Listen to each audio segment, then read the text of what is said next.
교회의 두 기둥은 말씀과 성령입니다. 우리가 광야 교회라고 하는 교회를 보면 그 교회의 가장 중심에 법궤가 있습니다. 그리고 구름 기둥, 불 기둥, 성령님께서 인도를 하고 계시는 거죠. 그러니까 교회라고 하는 곳의 중심에는 뭐가 있느냐? 말씀이 있고 성령의 테두리 안에서 살아가는 단체. 그것이 교회의 모습입니다. 그래서 말씀과 기도가 균형 잡힌 교회가 된다는 것은 무엇보다도 중요한 것이지요. 실은 제가 이번 주 한 주간 우리 장로님 기도에 잠시 기도하셨지만 제가 병원 신세를 좀 졌어요. 근데 그러다 보니까 뉴스를 제가 많이 듣게 됐습니다. 주변에 있는 소리를 이렇게 듣게 된 거지요. 그랬더니 북한 핵실험, 수소폭탄 이야기로 헤드라인 뉴스를 거의 장식하는 것을 제가 알게 되었습니다.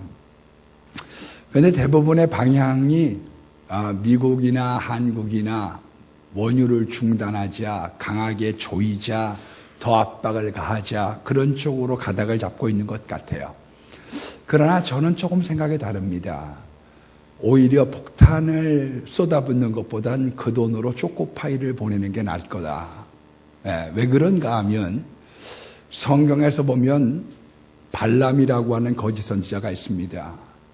모압 발락이 이스라엘 무리가 너무 광대하고 저 무리들을 이길 수 있는 힘이 자신이 없어요.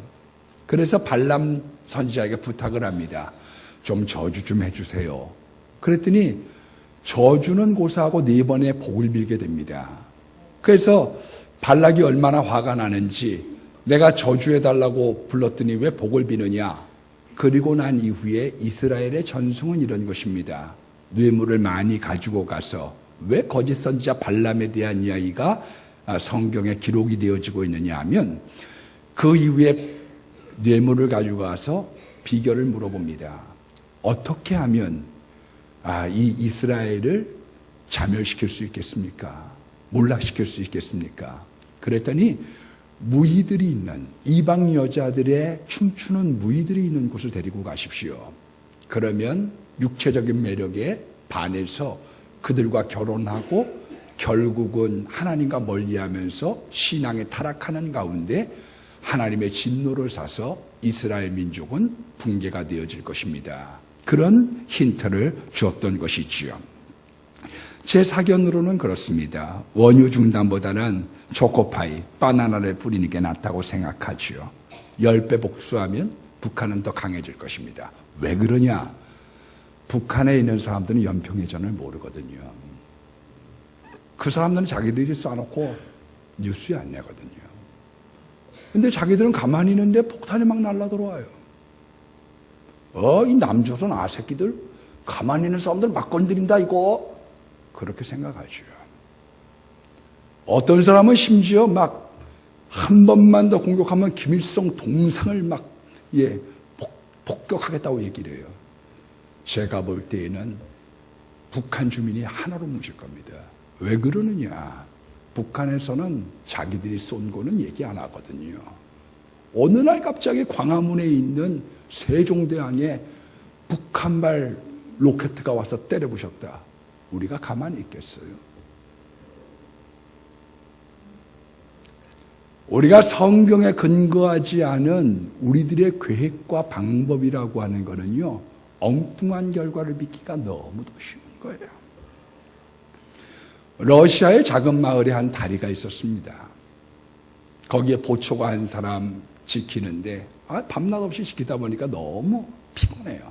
상부에 연락을 해서 인원을 충원해달라. 그랬더니 한 사람을 보내줬는데 두 사람에서 이제 보초를 쓰면서 새로운 문제에 봉착을 했습니다. 누가 명령권자고 누가 쫄병이냐 이거예요. 서로 자꾸 싸우다 보니까 상부에서 안 되겠길래 의외의 문제가 발생을 해서 지휘관을 보내게 됐습니다. 그랬더니 지휘관 보냈더니 그 다음에 운전병 보내야죠. 인원이 많아지니까 식당병 보내야죠. 사람들이 많아지니까 행정병 보내야죠.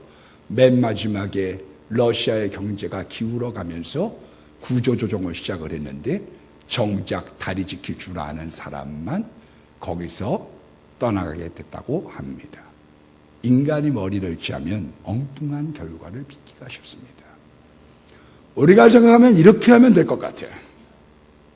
우리가 생각하면 이렇게 하면 원만하고 잘 풀릴 것 같아요. 그러나 성경을 읽으면 우리들에게 주고 있는 복과 지혜와 생각과 통찰력이 다른 것이지요. 말씀이 주는 유익에 대한 것은 너무도 무한한 것입니다. 시편 119편 1절 말씀에 보니까 행위 온전하여 여호와의 율법을 따라 행하는 자들이 복이 있으며, 여러분 성경은 다른 책과 다릅니다. 열어보면 열어볼수록, 읽으면 읽을수록 우리들을 새롭게 만들어줘요. 이 세상에 어떤 것도 헤아려 새 것은 없습니다. 저의 그 논문 지도를, 석사 논문 지도를 하셨던 분은 소망교회 김지철 교수님입니다. 거기 지금 당회장으로 계시지만 제가 논문을 쓰려고 할 때 그분이 하셨던 말씀이 생각이 납니다.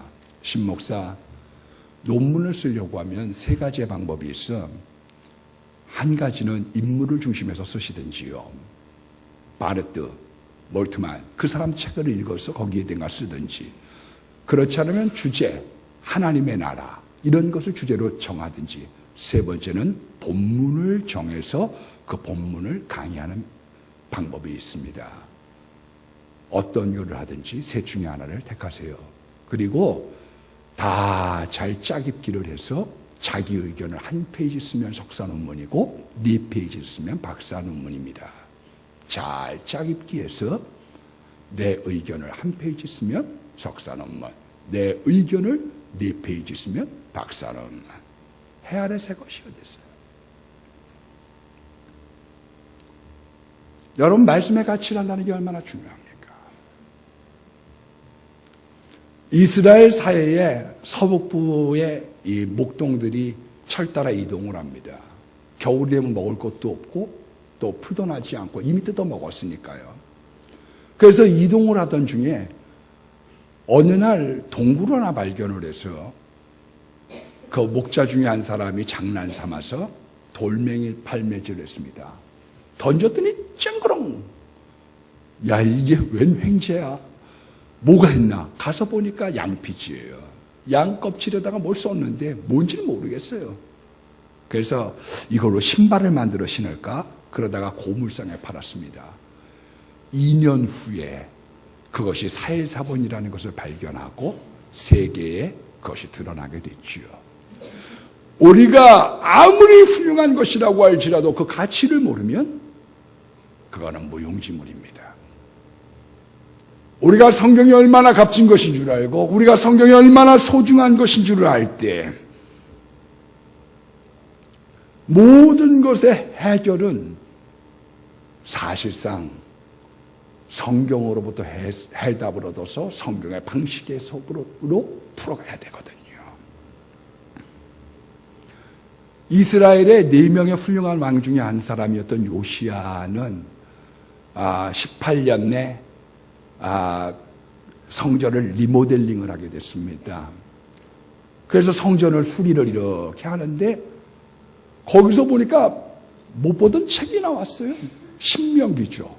그래서 그 신명기서를 가지고 이렇게 보려고 했더니 감기가 콧불로 적혀져 있고 가을이 가잘로 적혀져 있으니 읽을 수가 없어요. 그래서 훌다라고 하는 여선지자에게 가가지고 좀 이걸 한번 읽어보십시오. 읽어주십시오. 그랬더니 이 훌다라고 하는 여선지가 거기에 대한 내용을 읽어주게 됩니다. 그때 요시야 왕이 깨닫죠. 나의 문제, 내 가족의 문제, 이 민족의 문제가 원인이 우리가 말씀대로 살지 않았는 데서부터 비롯되어졌구나. 그래서 말씀대로 지키기로 결심하고 유월절을 지키게 됩니다.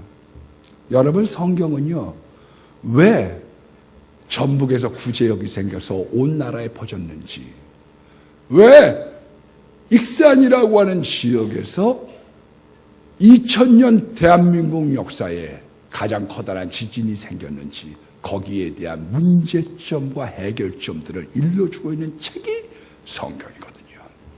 성경은 우리들이 구제욕을 막을 수 있겠어요? 우리들의 지진을 막을 수 있겠어요? 그러나 성경은 우리들에게 뭘 얘기하고 있느냐? 어떻게 하면 문제의 원인을 발견해서 이 문제를 치료해가고 우리들로 하여금 행복과 영생의 삶으로 인도 안 받는가를 이야기해주고 있는 것이거든요. 독일 시인 마리아 릴케는 로댕에 비서를 했다고 합니다. 그런데 이 비서가 2명이었던 것 같아요. 매일마다 식후에 점심 이후에 산책을 다녔다고 합니다. 그런데 거기에 이렇게 구걸하는 노파 한 명이 있어요. 한 푼 주세요. 그런데 이 릴케의 친구는 맨날 동전을 주는데 릴케는 주진 않습니다. 어느 날 친구가 릴케에게 얘기합니다. 자네도 한 입 주면 안 되나? 내일 내가 마음의 선물 하나 준비할게.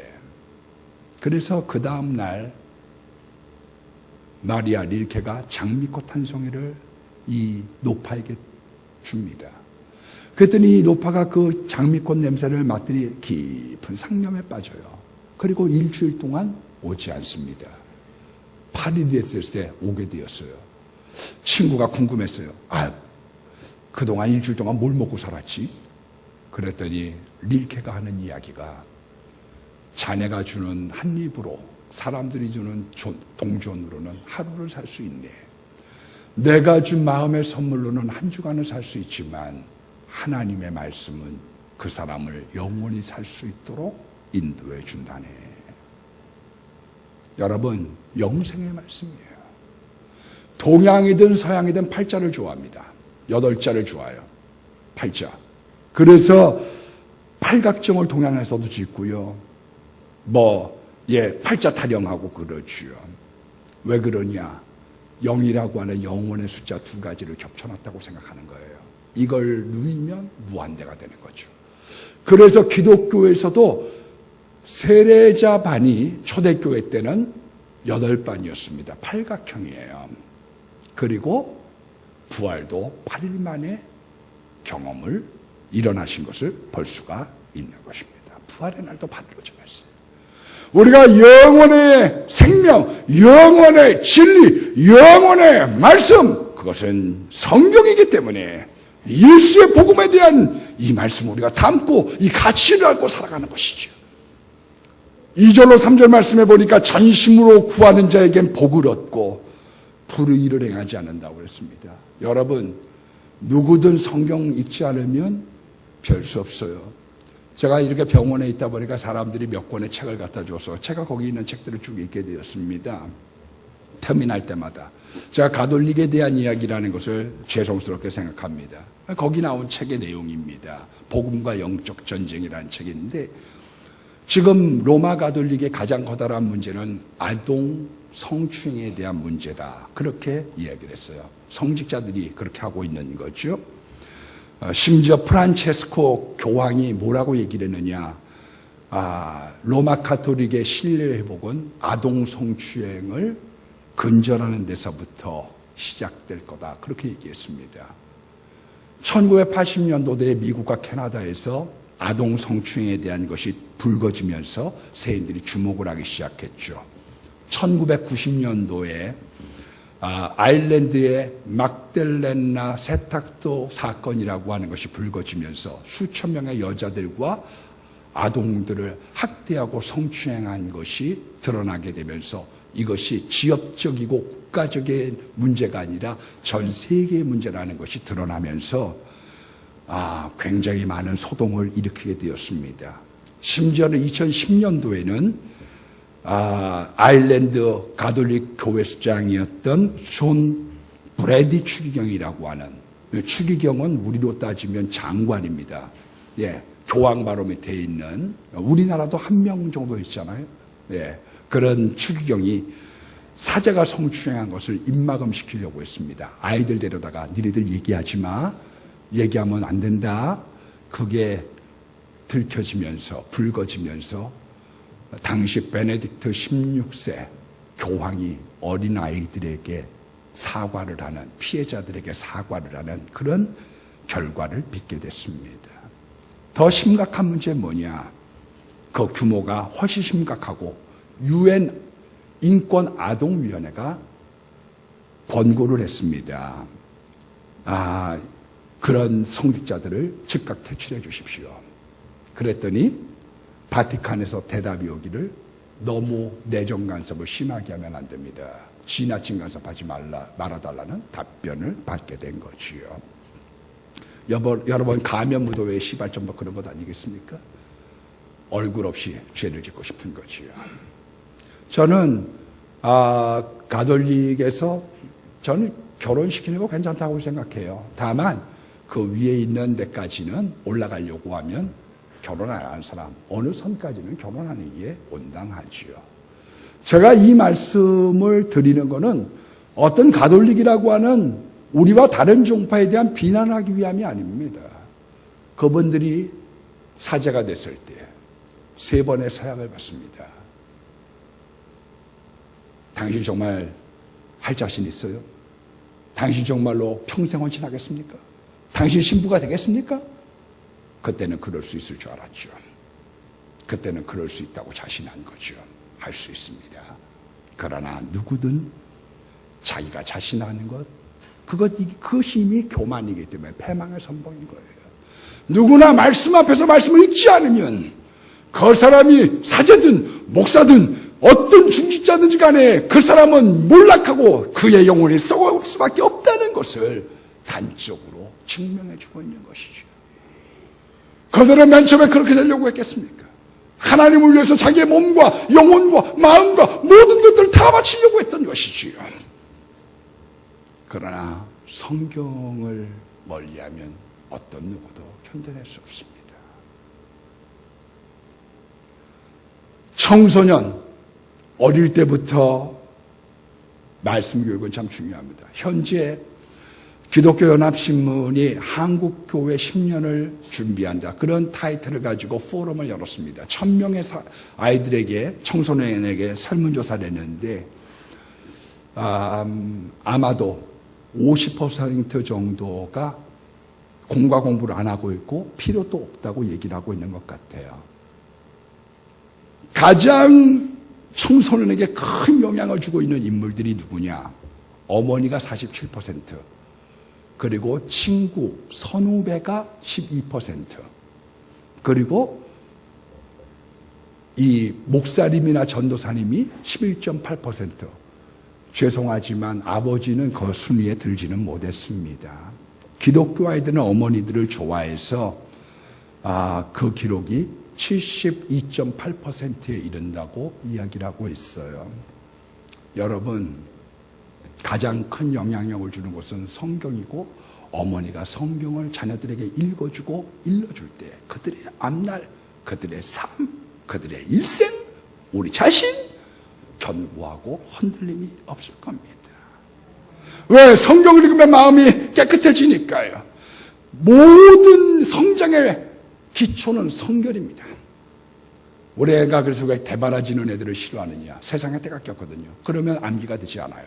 그 다음부터 성장이 되질 않아요. 애가 좀 대바라졌어요. 공부는 좀 잘하는데 그 얼마 가지 못합니다. 왜? 순수해야 잘 자라거든요. 그런데 우리의 영혼을 시원하게 하고 우리의 영혼을 구절 말씀처럼 바르게 해주는 거거든요.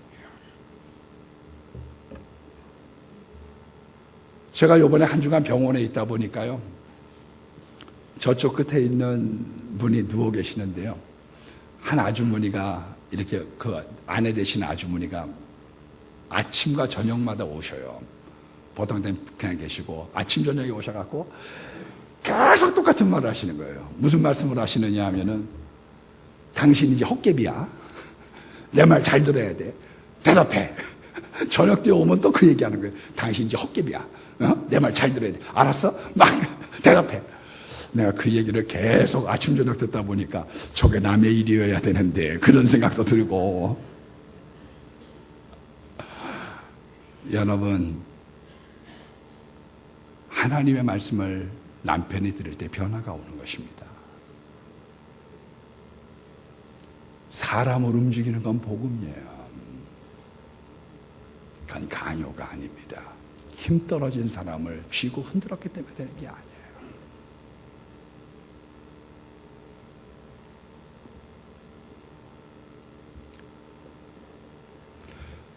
여러분, 우리들에게 있어서의 정말로 영적인 싸움에서 이길 수 있는 능력을 공급받는 것, 우리가 하루라도 말씀 없이는 살 수 없습니다. 하나님, 내가 말씀과 가까이 하면 살겠습니다.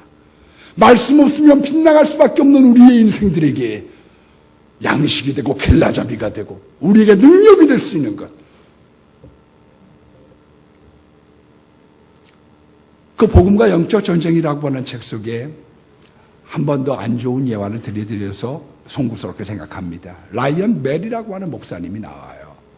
근데 그 라이언 멜이라고 하는 목사님을 보니까 할리우드 어드벤티스트 처치라고 하는 곳에 목회자로 있습니다. 아버지도 목사고 자기도 목사고 목회를 20년 동안 했던 분이에요. 근데 무슨 바람이 불었는지 내가 앞으로 1년 동안 무신론자 체험을 하겠습니다. 성경도 읽지 않고 기도도 하지 않고 예수님의 소망이라고 얘기하지도 않겠습니다. 이 사람 조금 지나더니요, 이번 안타깝게 동성애 지지 데모에 참가했다가 면직 처분당하고 종당에는 무신론자가 되어서 방랑하는 것에 대한 글들을 써놨어요. 이번 아버님이 목사님이고 자기도 목사고 목회를 20년을 했어요. 기도도 안 하고 말씀도 안 보고 무슨 수로 그 사람이 자기의 신앙을 견뎌낼 수 있겠습니까? 저 이번에 병실에 있다 보니까요, 저 거기서든지 좀 전도, 한 명 전도했어요. 중학교 3학년 숙인이라네. 그래가지고 이제 전도하고 너 꼭 나와라. 오늘 아마 나았을 것 같아. 그래서 이제 복음을 증가하다 보니까 한 분이 와가지고 저한테 이야기를 하는데 뭐라고 말씀하시느냐 하면 자기가 박태선 장로교를 어려서 다녔습니다. 감남나무 오셨네. 이래가지고 막 그때 이북 사람들이 많았다는 거예요. 72세 되신 분인데 우리나라로 아마 73, 4대 되셨겠지요. 근데 그분이 그런 얘기를 해요. 박태선 장로가 무너지게 된 이유가 어디에 있느냐. 이분은 살아서 예수님의 재림을 본다고 했다는 거예요. 다 살아서 만나게 될 거다 얘기를 했는데 사모님이 돌아가셨어요. 사모님이. 그럼 사모님 구원 못 받은 거 아니에요. 그런데다가 중앙여고 나온 젊은 여자를 데리고서 결혼을 했어요. 그러다 보니까 사람들에게 북한에서 그냥 혼자 돼서 오신 분들도 많은데 이게 막 시험거리가 돼서 두 쪽이라네 세 쪽이라네. 그리고 그 사람이 하는 이야기가, 그 할아버님이 하시는 이야기가 뭐라고 그러시느냐. 모든 사람들이 다 몰락하는 모습을 내가 목도했습니다. 여러분, 이 박태선이라는 사람이 어떤 사람입니까? 6.25 사변이 터지니까 목숨을 부지하기 위해서 구두를 뚫고서요, 뚜껑을 만들어서 계속 기도했던 사람입니다. 기록에 의하면 자기가 기도를 했더니 그 마을에 공산당이 쳐들어오지 않았다는 거예요. 그러나 말씀 없이 살아갈 때 그런 빗나가기 시작했던 것이죠. 더듬이를 잃어버렸던 귀뚜라미처럼.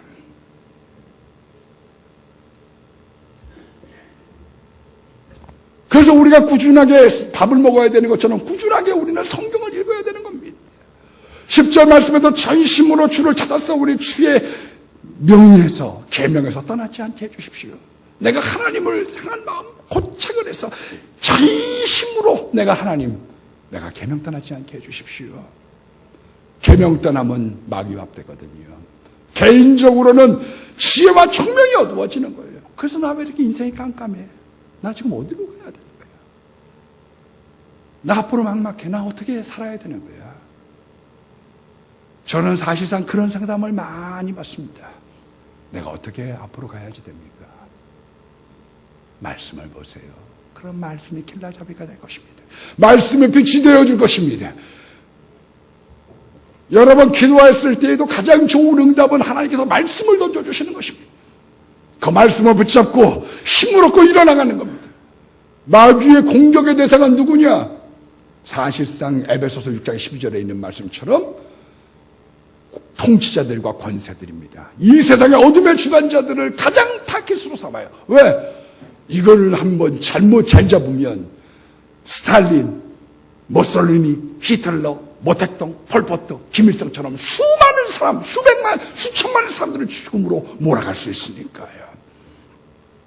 그래서 성경에서는 디모데전서 2장 2절에 너희들은 기도와 도구와 감사를 하되 임금들과 위에 있는 권세자들을 위해서 해라. 그것이 너희로 평안하게 살기 위함이라고 말씀하고 있는 이유가 거기에 있는 것이죠. 사실상 수소폭탄보다 더 무서운 건 누구냐? 그건 김정은입니다. 그러나 잠언에 뭐라고 이야기를 하고 있느냐? 의로운 피를 흘리는 자는 함정에 빠진다고 얘기했어요. 사람 막 죽이면 자기 생각에는 똑똑한 사람 다 죽인 것 같아도 그렇지 않습니다. 함정을 향해서 달려가는 거예요. 덫을 놓는 사람이 생긴다는 것이죠.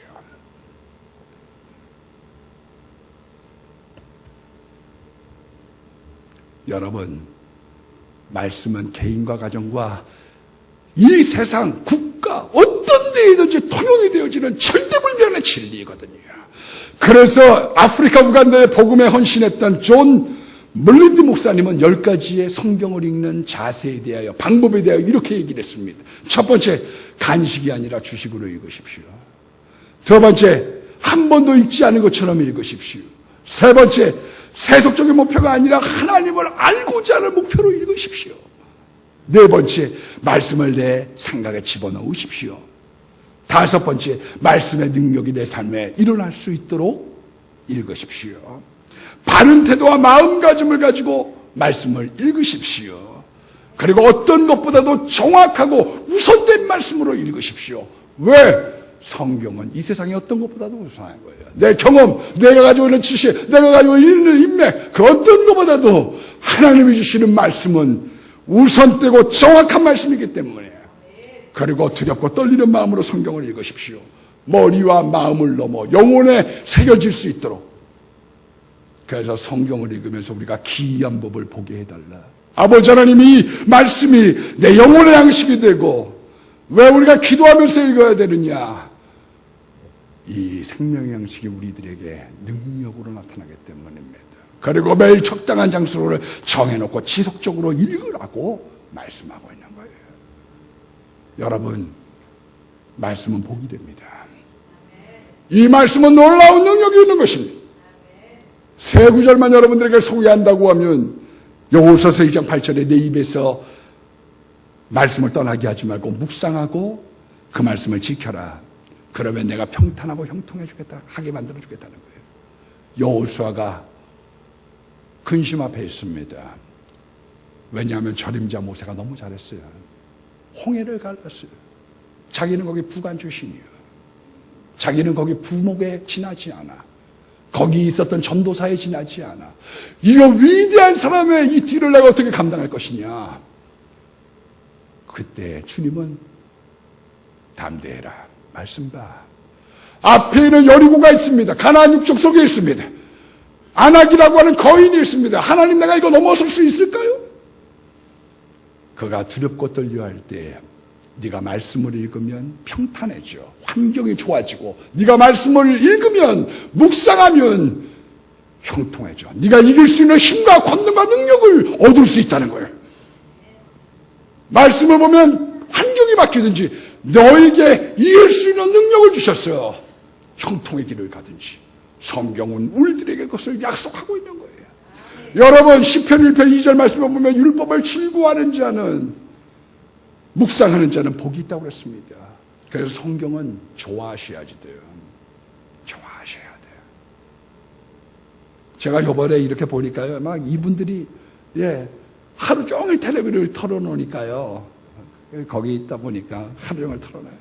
소리 마하소리 막 이래가지고 노래 부르고 막 그래. 거기 막 들어가려고 그래. 그래서 제가 조금 이거 끄면 안 될까요?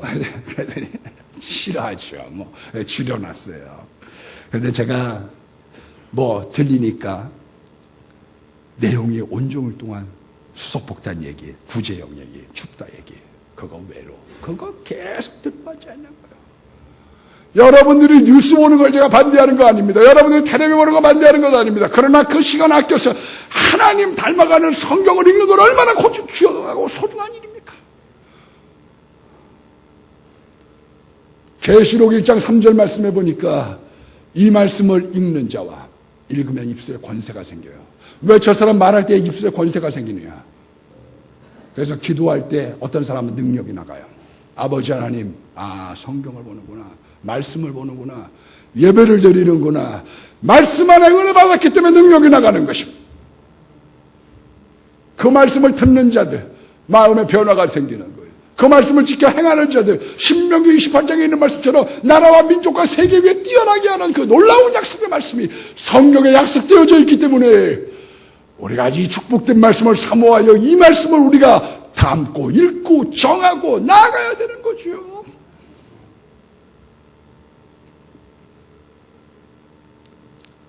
아마 우리 고등학교 동창 중에 제일 성공한 친구가 삼성 사장이 된 것 같아요.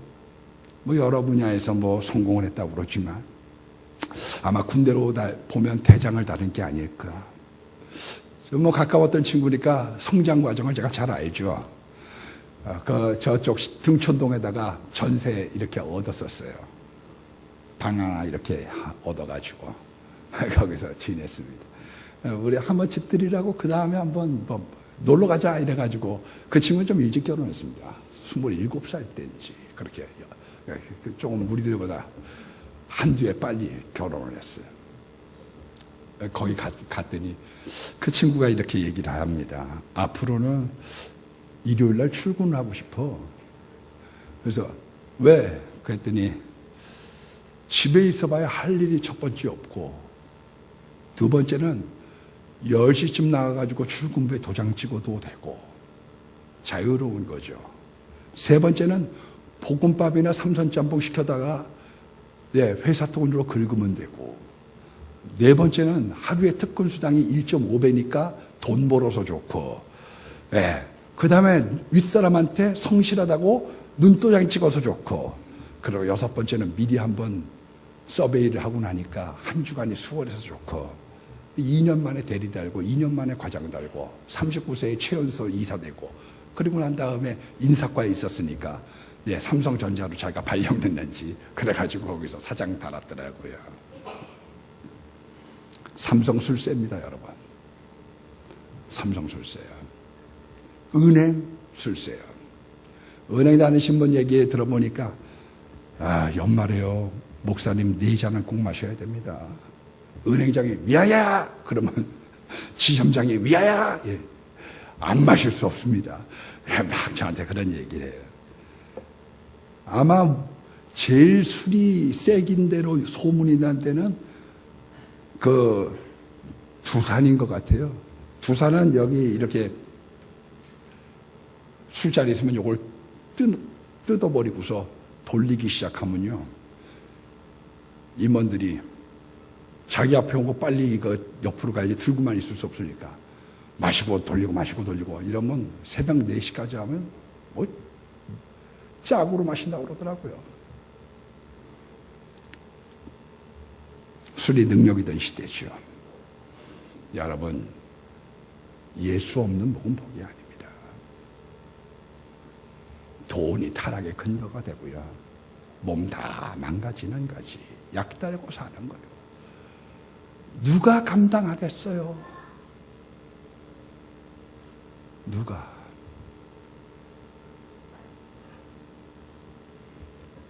우리 김정일, 김정은 흉볼 거 없어요. 거기도요, 최고위 간부들 불러다 놓고 들어갈 때마다 입장주를 먹인다고 그래요. 입장주. 양주를 부어 마셔가지고 거기다가 그 늙은 몸에 부어대니 만취운전으로 사고 사당하고 문제 생기고 늙은 나이에 그게 감당이 되겠습니까? 세상에 공고가 없는 거지.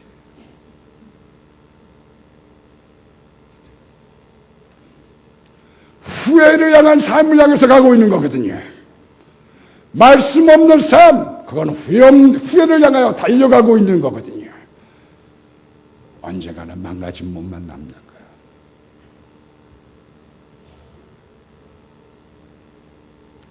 성경을 읽으면 예수님을 닮아갑니다. 이 말씀이 내 죄를 사유하고 이 말씀에 나를 치료하고 이 말씀이 나에게 복이 되고 이 말씀이 불변하고 이 말씀이 내게 영생을 주는 말씀이거든요.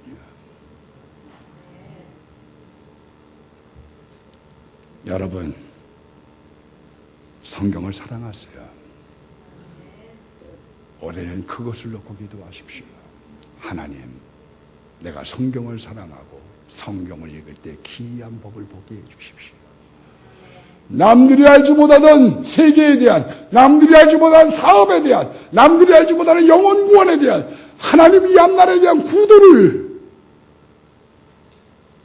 저에게 통찰력을 주셔서 열어주십시오. 그와 같은 은혜가 이제부터 영원히 나타나기를 예수의 이름으로 축원합니다.